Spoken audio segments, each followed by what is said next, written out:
Chapter 24. I can't explain what happened to me yesterday. It was like after the fight on the hill, if you can call it a fight, it was more a case of me punching King Ape, the apes ambling off and Mrs. Moss putting me in detention.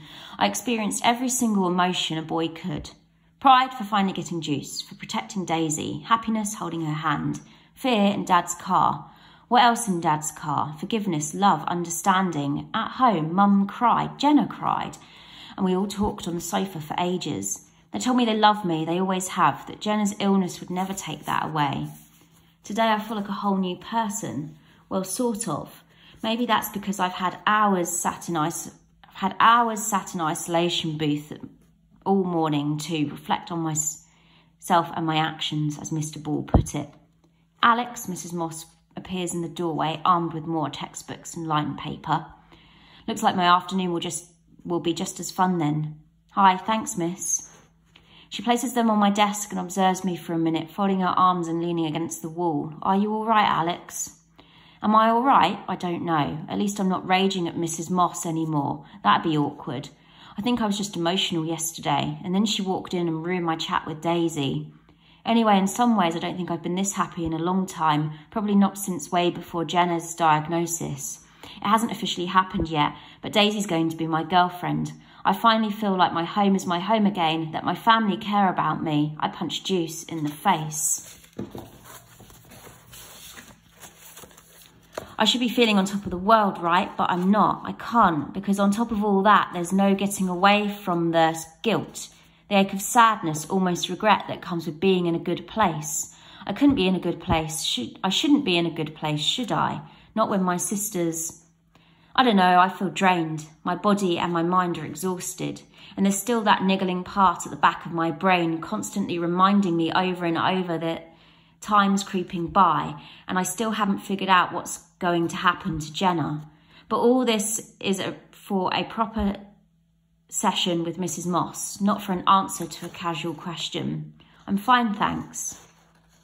Daisy and Callum are waiting for me by the gates. I'm relieved beyond words. I get to leave school at a normal time. My break time was before the normal one. I was made to eat lunch at my stupid isolation desk. So I haven't seen anyone apart from teachers all day. I don't think I've ever been happier to fight my way through the sea of blue jumpers to the school gates. Alex, we heard what happened yesterday. Yusuf and Luca appear next to me, grinning. What can I say? I shrug. He had it coming. Wow, you're so brave, Luca exclaims, his eyes shining. They both look so happy, so excited, and a thought suddenly strikes me.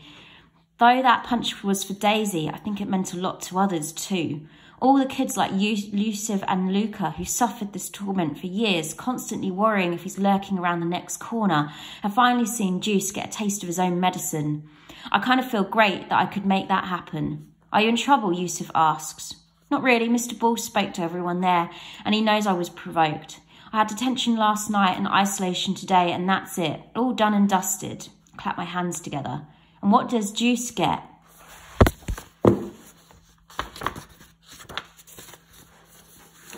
Not a clue. I don't care. I tell them, honestly, whatever punishments he gets will be nothing compared to the backlash he'll suffer from the humiliation of all this anyway. I'll see you later, guys. Bye, Alex. Well done. Yusuf and Luca weave their way out of the gates, laughing and joking, not looking over their shoulders for once, and I can't help but smile to myself. What are you grinning at? Callum tucks my head under his arm, and scruffs up my hair. Oi! I break free and give him a shove. Why wouldn't he be grinning? Daisy laughs, linking both our arms into hers. He's the talk of the school, the hero that punched Juice Cleave. Sounds like a newspaper headline. Oh yeah, Callum nods. You really are all everyone's talking about, mate. I heard your name mentioned at lunch at least 1,000 times, and all the girls love it. I shoot a glance at Daisy, who ignores his last comment. How's isolation anyway? She asks instead, unlinking her arm from Callum's to produce a roll of Hubba Bubba from her bag. Want some? I break some off and pop it in my mouth. Boring, at least it was only one day. Were you in any trouble? Nah. Daisy hands some gum to Callum, just the detention last night. Luckily, Cal brought Mrs. Moss when he did, or I may have got off a lot worse. Why? Callum waves away the gum and unwraps a chocolate bar instead. I think I would have started swinging some punches myself, she laughs, tossing her hair back. The sunlight hits it in a new angle and all these new colours become visible. Blonde and strawberry blonde and red and ginger and brown. I look away before Callum catches me staring. No, you wouldn't, Callum says to Daisy. I would have, she insists, if you hadn't been such a swot and ran to the teacher. Shut up, Callum laughs in a way that tells me they've already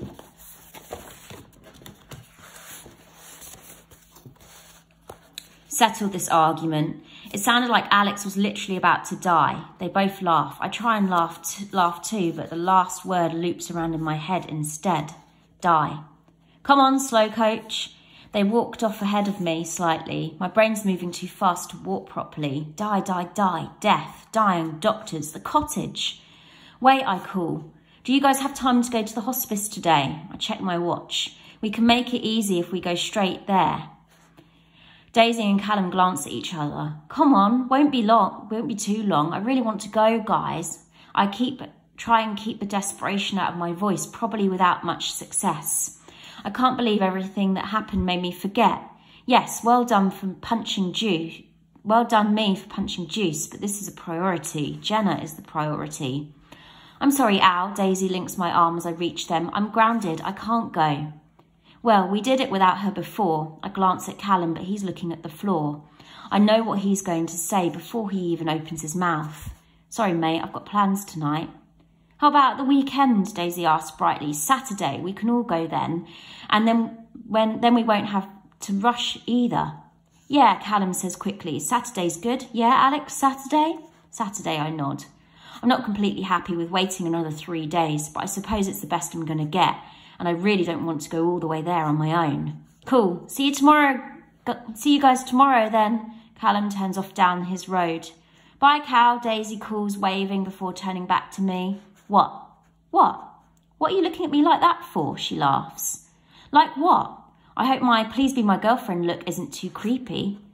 Nothing. I watch as she blows a bubble and lets it pop,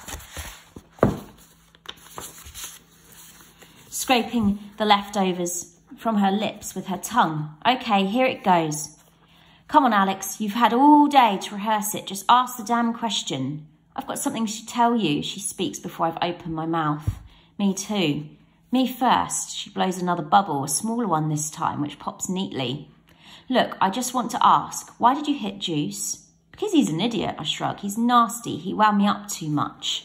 I know she knows there's more to it than that, but it's just difficult. Ever since the black eye and then the row about me telling Callum, I've tiptoed around the subject. I know if Daisy wanted to talk about it with me, she would, and she hasn't. Why did you really hit him, Alex? She asked softly. Okay, maybe she really is ready to talk about it. I think you know why, I say carefully. I worked it out, why he's so weird around you. It's because he hit you, isn't it? What? Juice hit me? Yeah. Daisy shakes her head. No, Alex. Bruce never hit me. He didn't give me... She gestures to her eye. Bruce didn't hit you? No. I feel my mouth open and close while I work out what to say. What the hell? If Juice didn't hit her, then who did? Oh, God. Her mum? Was I right all along? I did tell you who did. I'll tell you who did, Daisy says quietly. But you can't tell anyone else. You really can't this time, okay? Okay, my heart's thudding. I'm finally finding out, and when I do, I'm going to punch them in the face as well. She sighs and leads me to the curb. We sit. She spits her gum on the floor, and we watch it roll away. You know, I said my mum has a new boyfriend, she says eventually. Yeah. Well, her new boyfriend is... She makes a sick face. Juice's dad. What? I can't help but shout. Juice's dad and Daisy's mum together. Yeah, gross, right? She looks at her feet. And to make matters worse, he has a wife. A wife, I echo. A wife, she confirms. So yeah, my mum and dad are having my mum and his dad are having an affair. She falters over the word, obviously upset by it. I place my hand on hers, not to hold it, just to be there for her, just to let her know it's okay. That's awful, I whisper. I know, she sniffs. It's been happening for a while. I found out about it at the same time Juice did. His dad's really high up in the council or government or something, so this has to be kept super hush-hush or it could ruin his career. That's why, she sniffs again, harder this time. Juice tiptoes around me. He knows I could tell everyone and ruin everything. She blinks away tears. I wish I could wipe them for her. I wish I had the right things to say. But what can I say? And that's who gave me the black eye, Juice's dad. Juice's dad? I feel my blood growing hot, my heartbeat thick quickening. Things are worse than I ever could have imagined. A big ugly bully didn't hit my Daisy. His dad did. Who the hell does he think? Alex, calm down, Daisy pleads. Remember, no one can know. I want to calm down, I do, for Daisy more than anything. But how am I supposed to do that? I've just found out that a grown man, a slimy, evil old man, has hit Daisy, bruised her, and is having an affair with her mum. I clench the curb, tiny bits of gravel piercing my palms. Daisy rests her head on my shoulder, her messy hair tickling my chin. The feel of it does calm me slightly. She's here now, she's safe. I swallow hard. I don't know if I want the answer to this, but I want to ask it. Has he hit you more than once?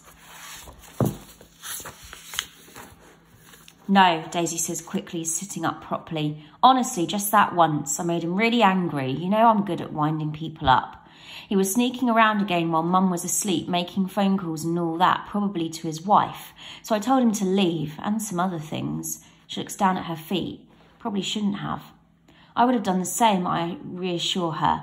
Anyway, no matter what you said, it doesn't give an old man an excuse to lay a finger on you. If that ever happens again, you have to call me. I'll come and get you.